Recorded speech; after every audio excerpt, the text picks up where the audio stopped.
Magma Entertainment mengawali tahun 2024 dengan merilis film terbaru berjudul Pemukiman Setan. Film ini kembali hadirkan duet sutradara Charles Ghazali dan penulis Hea Reksi, sosok yang sama dari balik layar film Kodrat. Kombinasi keduanya terbukti membawa nafas baru untuk perfilman tanah air, terutama untuk film bertemakan horor. Pemukiman Setan menjadi karya terbaru dari Ghazali, yang kental mengangkat budaya dan sejarah tanah Jawa. Terlihat dari film Kodrat yang mampu berikan sensasi berbeda, bukan sekedar kengerian yang terbatas pada lompat kejut, tetapi menuangkan sebuah realitas ke dalam film yang mampu menciptakan kengerian dengan sendirinya. Meski filmnya cukup tematik yang erat kaitannya dengan salah satu agama, namun keduanya mencoba menyajikan untuk juga dinikmati semua orang. Charles Ghazali dan Hea Reksi untuk film Pemukiman Setan kembali mencoba membuat tontonan yang berbeda. Tema cerita kali ini masih membawa rasa khas Indonesia, namun lebih kental pada budaya tanah Jawa. Erat kaitannya dengan kerajaan, leluhur, kesaktian dan pusaka di masa lalu. Tidak juga membuatnya menjadi film kolosal, Pemukiman Setan tetap mengambil latar masa kini.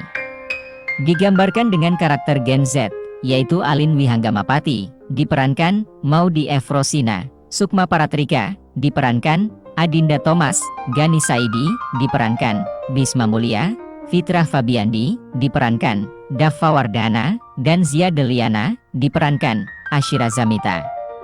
Dengan deretan pemain senior, seperti Teku Rifnu Wikana sebagai Urip Mahesworo, Putri Ayudhya sebagai Sita Resmi Paratrika alias Embah Sarap, dan Rizky Hanggono sebagai Adiwilaga Wihanggamapati. Menilik filmnya, untuk sebagian kalangan film ini bukan sekedar produksi audiovisual namun gambaran yang cukup related. Terutama gambaran kisah dari karakter Alin Wihanggamapati. Meski terpaut waktu berabad-abad lalu, masyarakat tertentu masih meyakini leluhur akan selalu terkoneksi dengan keturunan setelahnya. Sebuah urban legend yang sebagian besarnya ditemui di tanah Jawa. Pemukiman Setan mungkin cukup beruntung mendapatkan chemistry yang baik. Deretan pemain yang dipilih untuk berperan berhasil membuat yang diinginkan penulis dan sutradara terpenuhi. Sehingga yang ditangkap oleh penonton pun menjadi sama baiknya. Sebut saja 3 wajah yang cukup sering muncul di banyak judul film, Adinda Thomas, Teku Rifnu Wikana dan Putri Ayudhya. Mereka merupakan aktor dan aktris yang hampir selalu berhasil dalam memerankan beragam karakter di setiap filmnya. Ketiganya bak bunglon yang bisa menjadi apa saja sesuai keinginan skenario. Melihat respon penonton, karakter Sukma Paratrika yang diperankan Adinda Thomas cukup mencuri perhatian. Untuk kali pertama perankan sosok hantu, Adinda tampil total dan akhirnya cukup berhasil melakoninya. Adinda tetap menjadi pusat perhatian, namun kini menjelma sebagai si jahat atau sang antagonis. Didukung tim SFX Makeup dan sang sutradara, image baru tersemat untuk seorang Adinda Thomas. Tak lagi selalu terlihat polos juga kalem, Pemukiman Setan membuatnya mendapatkan julukan sebagai cegil atau cewek gila. Hal ini tidak terlepas dari perannya sebagai Sukma Paratrika, yang sebenarnya manusia namun memiliki kesaktian turun-temurun sebagai dukun sakti. Kerjasama yang berhasil antara Charles Ghazali dan Hea Reksi kembali terulang untuk film Pemukiman Setan. Film ini jelas sekali sejak awal membangun ambience yang serius, diperkuat dengan tone color yang condong pada warna hitam. Hal itu seketika menjadi buyar saat kekuatan kata dan intonasi yang pas memunculkan tawa yang muncul di tengah adegan serius. Hal ini sebenarnya bukan menjadi kelemahan yang membuat penilaian filmnya berkurang, justru sebaliknya. Bukan pula memaksakan itu menjadi sebuah jokes yang muncul memang sebagai komedi. Justru sebaliknya, seakan penulis dan sutradara ingin melihat respon penikmat film ketika dialog seperti bocah goblok, nanti jatuh dan bacot dimunculkan. Apalagi pengucapannya yang kental akan dialek Jawa dilakukan oleh aktor Teku Rifnu Wikana yang memiliki wajah dingin dan serius. Terbukti, adegan dan dialog tersebut yang justru menjadi terngiang-ngiang dan hal yang diingat dalam filmnya. Selain, Adinda Thomas yang sangat melekat pada karakter cegil atau cewek gila dibandingkan sisi seram karena kesaktiannya sebagai Sukma. Industri perfilman tanah air jika dilihat pada sedekade lalu masih dengan konsep bahwa film memiliki cerita yang selesai. Tidak mengindikasikan bahwa filmnya akan memiliki keberlanjutan walau sekedar sebuah sequel.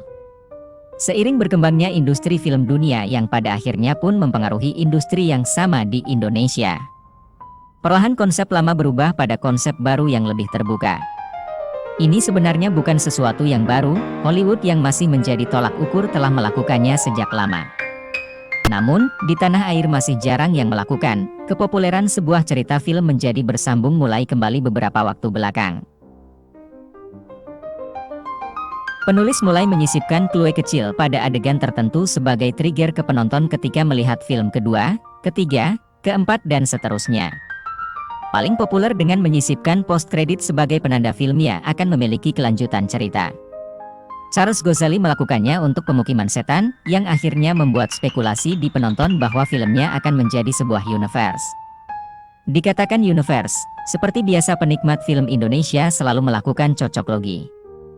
Hal ini berdasarkan clue, kebetulan yang pas dan banyak hal lainnya.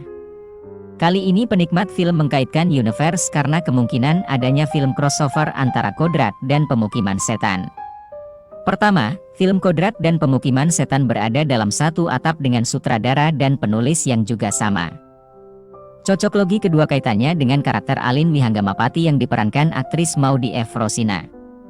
Meski memiliki nama karakter yang berbeda, namun di kedua film dirinya memiliki seorang adik laki-laki dan ada masa lalu yang belum terungkapkan. Kemungkinan terjadinya film crossover dengan narahubung pada karakter yang dimainkan oleh Maudy F. Rosina. Meski memiliki nama karakter berbeda namun keterhubungan bisa diciptakan dari masa lalu. Ini tak lain berkaca dari film produksi luar seperti Hollywood, Korea, Jepang maupun negara tetangga Thailand yang berhasil menciptakan cocok logi pada film crossover. Sebagian besar penikmat film sangat familiar dengan deretan nama, seperti Rizal Mantovani, Joko Anwar, Hanung Bramantyo, Anggi Umbara, Riri Riza dan banyak lagi termasuk Mira Lesmana hingga Upi dari kalangan sutradara perempuan. Deretan sutradara tersebut memiliki ciri khas yang membuat penikmat film cukup mengenal hanya dengan menonton karyanya masing-masing. Ada yang secara khusus lebih menitik beratkan pada cerita, ada juga pada sinematografi ataupun keduanya. Termasuk Charles Ghazali yang memulai karir penyutradaraan di tahun 2009. Namun, 3 tahun belakangan nama Charles Ghazali mulai mencuri perhatian penikmat film untuk produksi teranyarnya, yaitu Kodrat 2022 dan Pemukiman Setan 2024. Alin, seorang remaja yang mempunyai adik lelaki, bekerja membanting tulang demi menghidupi mereka berdua juga untuk melunasi hutang ayahnya yang sangat banyak. Hidupnya yang kian sulit membuat ia sering menitipkan adiknya ke rumah sahabatnya, Gani. Kesulitan keuangan yang Alin alami membuat ia diajak Gani bersama kedua sahabatnya, Zia dan Fitrah, berencana merampok sebuah rumah kosong yang ditinggali pemiliknya. Zia kemudian menunggu di mobil, sementara Alin, Gia dan Fitrah masuk ke rumah tersebut. Mereka kemudian berpencar dan mengambil harta yang tertinggal di kamar-kamar yang ada. Satu persatu dari mereka kemudian merasakan ada sesuatu di belakang mereka. Setelah selesai mengambil harta yang ada, ternyata mereka tak berhasil keluar dari rumah tua itu. Mereka bertiga terjebak dan tidak bisa keluar. Rumah tersebut ternyata menyimpan rahasia masa lalu yang menghantui hidup dan mengancam jiwa mereka. Apakah mereka semua berhasil meloloskan diri dari rumah maut tersebut?